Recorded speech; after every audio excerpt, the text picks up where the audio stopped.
باللہ من الشیطان الرجیم بسم اللہ الرحمن الرحیم۔ گزشتہ درس میں تذکرہ ہوا تھا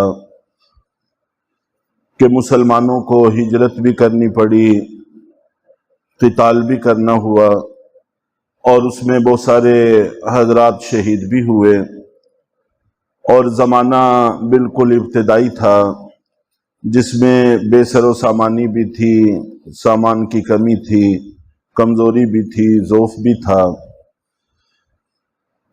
تو یہ ساری مشقتیں مسلمان دیکھ رہے تھے، اور دوسری طرف مشرکین کفار، ان کے بڑے بڑے تجارتی قافلے ملکوں میں آتے جاتے اور تجارتیں کرتے، کھلم کھلا یہ پھرتے، ان کو کوئی نہ ڈر نہ خوف۔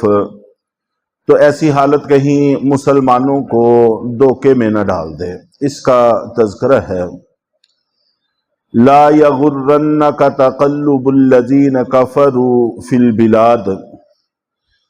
اے پیغمبر، آپ کو ان لوگوں کا جنہوں نے کفر اختیار کر لیا ہے، شہروں میں خوشحالی کے ساتھ آنا جانا دھوکے میں نہ ڈال دیں۔ براہ راست خطاب نبی پاک صلی اللہ علیہ وسلم سے کیا گیا ہے، اور نبی پاک صلی اللہ علیہ وسلم کو دھوکا ہونے کا تو دور دور تک امکان بھی نہیں ہے، تو آپ کے واسطے سے آپ کی امت کو ہی سمجھانا مقصود ہے کہ کبھی بھی کفار کی خوشحالیوں سے متاثر نہیں ہونا چاہیے، اور اسی طرح فساق فجار ایسے نافرمان لوگوں کی خوشحالیوں کو دیکھ کر متاثر نہیں ہونا چاہیے۔ چنانچہ حضرت ابو ہریرہ رضی اللہ تعالی عنہ ایک حدیث نقل کرتے ہیں کہ نبی پاک صلی اللہ علیہ وسلم نے ارشاد فرمایا کہ تم کسی فاجر اور نافرمان شخص کی حالت پر رشک نہ کرنا، کیونکہ تم نہیں جانتے کہ مرنے کے بعد وہ کس چیز سے ملنے والا ہے۔ ابھی دنیا چند روزہ ہے، اس کی خوشحالیوں کو دیکھ کر کبھی دھوکے میں نہ پڑنا، اور اس جیسا ہونے کی تمنا دل میں پیدا نہ کرنا۔ رشک کا معنی یہی ہوتا ہے۔ اس کے لیے اللہ تعالیٰ کے ہاں ایسی ہلاکت ہے جو کبھی اس سے جدا نہیں ہوگی۔ ظاہر ہے جس عذاب میں یہ مبتلا ہو جائے گا، پھر وہ عذاب کبھی بھی اس سے جدا نہیں ہوگا، ہمیشہ اس مصیبت میں گرفتار رہے گا۔ چنانچہ مسلمانوں کو یہی کہا جا رہا ہے، خاص طور پر آج کے حالات میں یہ بات بہت زیادہ اہمیت کی حامل ہے کہ ساری صنعتوں پر، تعلیم پر، عہدوں پر اور ڈگریوں پر غیر مسلموں کا، فساق کا قبضہ ہے، تسلط ہے۔ خود مسلمانوں کے ممالک میں جن لوگوں کے ہاتھ میں باغ دوڑ ہے، ان کے حالات بڑے کمزور ہیں۔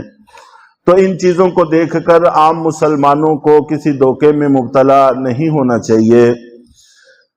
متاع قلیل، کہ یہ چند روزہ تھوڑا سا نفع ہے جس کو وہ اڑا رہے ہیں۔ چنانچہ روایات میں یہ بات آتی ہے، اور قرآن پاک کی آیات اور احادیث کی روشنی میں علماء نے لکھا ہے کہ دنیا کی ساری دولت بھی اگر جمع کر دی جائے تو ایک شخص کے حوالے کر دی جائے، پھر اتنی ہی اور بھی ہو، تو یہ ساری مل کر بھی متاع قلیل ہے، آخرت کے اعتبار سے بہت معمولی ہے۔ اور مثالیں دے دے کر سمجھانے کی کوشش کی گئی ہے۔ سمندر ہے، اس کے پانی کی وسعت منتہائے نظر تک ہے، ایک آدمی انگلی اس کے اندر ڈالتا ہے اور پھر وہ انگلی نکالتا ہے، تو جیسے انگلی کو لگنے والا پانی وہ سمندر کے مقابلہ میں بہت کم ہے، لیکن اس کمی کی بھی کوئی نہ کوئی نسبت بہرحال موجود ہے، اور آخرت کے مقابلہ میں اس دنیا کی حیثیت اتنی بھی نہیں ہے۔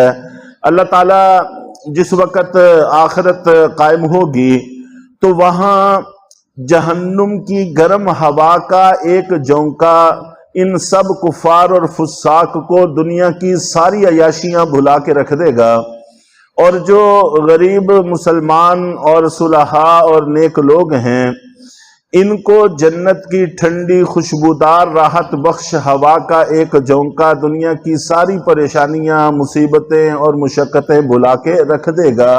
اس کی کچھ طبیعت پر احساس بھی باقی نہیں رہے گا کہ ہم نے کبھی کسی مشکل کا سامنا کیا ہے۔ تو اس لیے دنیا ساری کی ساری یہ متاع قلیل ہے۔ ثم مأواہم جہنم، اور پھر ان کا ٹھکانہ جہنم ہے۔ وبئس المہاد، اور وہ ٹھہرنے کی بہت ہی بری جگہ ہے۔ ظاہر ہے کہ جہنم سے بری جگہ اور کون سی ہو سکتی ہے جن میں ان سب لوگوں کو ٹھہرایا جائے گا۔ لیکن الذین اتقوا ربهم لهم جنات تجری من تحتها الانہار خالدین فیہا، لیکن وہ لوگ جنہوں نے اپنے پروردگار سے ڈر کر عمل کیے، ان کے لیے ایسے باغات ہوں گے کہ جن کے نیچے سے نہریں بہتی ہوں گی۔ نیچے سے نہریں بہنے کے دو مفہوم ہو سکتے ہیں۔ ایک مفہوم یہ بھی ہو سکتا ہے کہ ان کے محلات ہی پانی کے اوپر ہوں۔ آج کل بہت سارے ہوٹل پانیوں میں، سمندروں میں بنے ہوئے ہیں۔ اس وقت تو یہ کوئی اچنبے کی بات نہیں ہے، اور اللہ تعالیٰ کی قدرت تو بہت بڑی قدرت ہے کہ اللہ تعالیٰ ان کے محل ہی پانی کے اوپر بنا دے، اور جس کے اندر یہ رہا کرے، یہ بھی اس مالک کے لیے کچھ مشکل نہیں ہے۔ اور یہ بھی ہو سکتا ہے کہ محل کے سامنے سے نہریں بہتی ہوں، باغات ہوں، اور باغات کے سامنے سے نہریں بہتی ہوں، اور یہ مناظر بڑے خوش کن اور دلکش مناظر ہوتے ہیں۔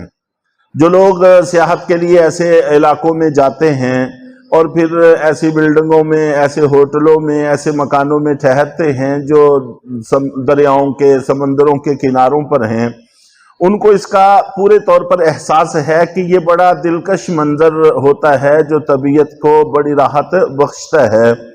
تو آخرت کا معاملہ یہ تو محض تشبیہات ہیں سمجھانے کے لیے، وگرنہ تو وہ نعمتیں اور دنیا کے معاملات آپس میں کسی طور پر بھی مل نہیں سکتے۔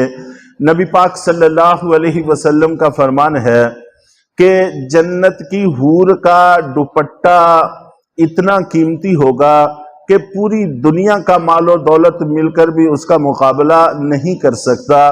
یہ محض ایک دوپٹے کی بات ہے، اور باقی جو وہاں کے عیاشی کے سامان ہیں، راحت کے سامان ہیں، وہ کہیں زیادہ۔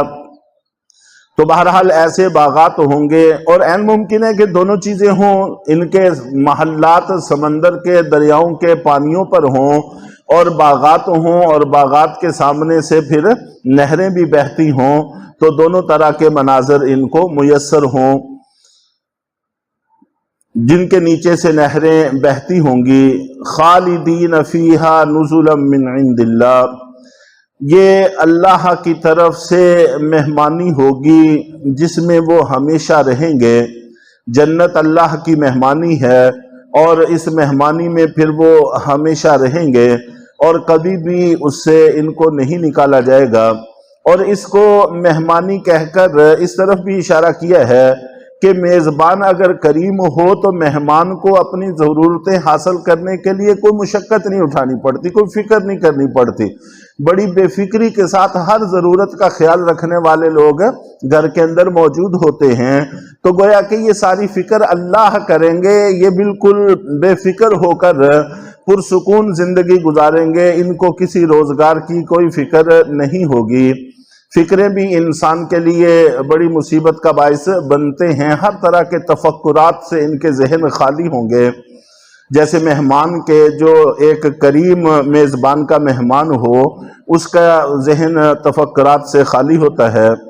وَمَا عِندَ اللَّهِ خَيْرٌ لِلْأَبْرَارِ، اور جو کچھ اللہ کے پاس ہے وہ نیک لوگوں کے لیے کہیں بہتر ہے۔ یہ پہلے بھی عرض کیا تھا کہ ابرار یہ وہ لوگ ہیں جو نیکی کے کاموں میں ہر وقت فکر مند رہتے ہیں اور آگے سے آگے بڑھنے کی کوشش کرتے رہتے ہیں۔ تو پیچھے جو اجر ذکر کیا ہے وہ متقین کا ذکر کیا ہے، جو حرام سے بچتے ہیں، فرائض اور واجبات کا خیال رکھتے ہیں۔ اور جو ابرار لوگ ہیں، جو ہر وقت نیکی کی فکر میں رہتے ہیں، ان کے لیے تو جو کچھ اللہ کے پاس ہے وہ اس سے بھی کہیں زیادہ ہے، جس کو بیان کرنے کی ضرورت محسوس نہیں کی گئی۔ تو اللہ تعالی ہم سب کو آخرت کی نعمتیں میسر فرمائے، اور آخرت کی مشقتوں سے، عذابوں سے ہم سب کی حفاظت فرمائے۔